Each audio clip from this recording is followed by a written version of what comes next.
performer, it was funnier than that, is Noah Burd. Yeah. Give him a big hand. Why am I always next to Noah Bird's camera? Hello. So, over winter break, I saw the sixth Harry Potter movie. And it dawned on me that in that whole series, there is only one person whose first name is Harry, and that is Harry Potter. I don't know how common the name Harry is in the UK, but I have to assume that in most random samplings, the ratio of Harrys to Remuses should be like 9-to-1. There should be like 9 people named Harry in that series, and I actually kind of think that would be a good thing to pull. Like, you know how a year after the last book came out, J.K. Rowling was just like, aha, Dumbledore was gay the whole time! Like, I think it would be really good to pull in just like a decade if she's just like, there were 9 people named Harry, and they came and went, and you never knew which was which. I'm not that sorry for that joke, but I am very sorry for that impression of J.K. Rowling. I'm running out of soap. My bar of soap, it's getting thinner, and it actually broke through in the middle now. So now there's a hole in my soap, which, you know, of course means it looks like I fucked my soap. I didn't, but now I kind of have to.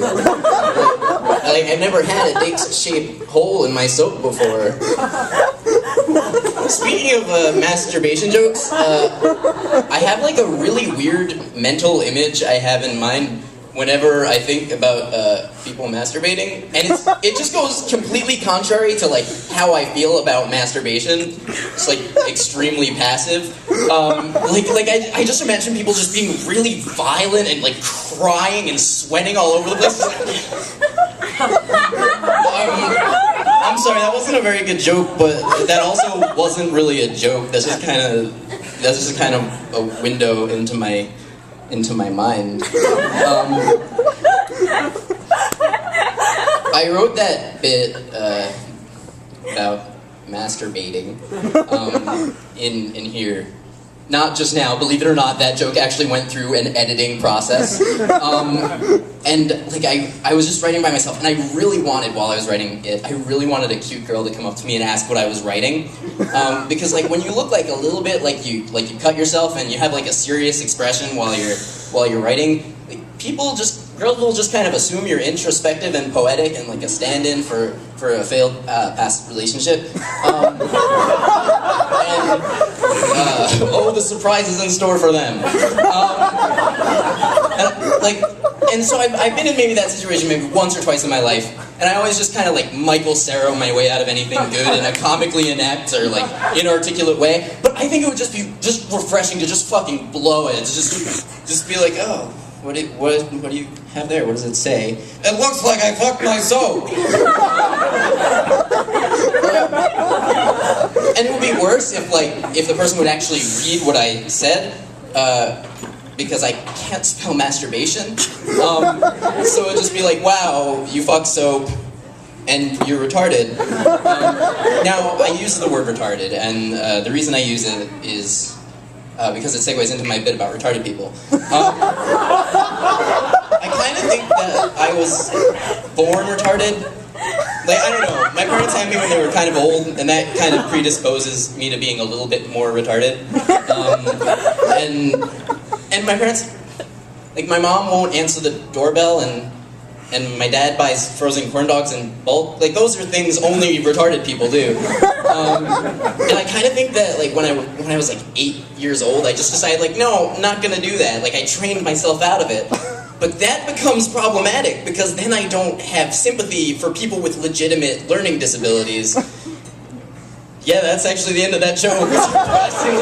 Surprisingly enough, it might have caught you off guard. I kind of feel the same way about homeless people, because, like my parents divorced. Who would have guessed that about the characters I introduced a few sentences ago?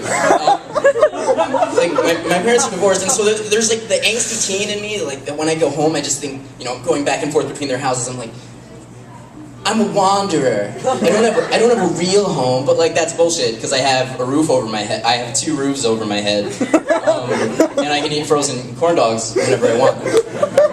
There was another reason I wanted someone to ask me what I was writing, and that's because, like, I really like the idea of, to most people, just being a non-entity or just like not important.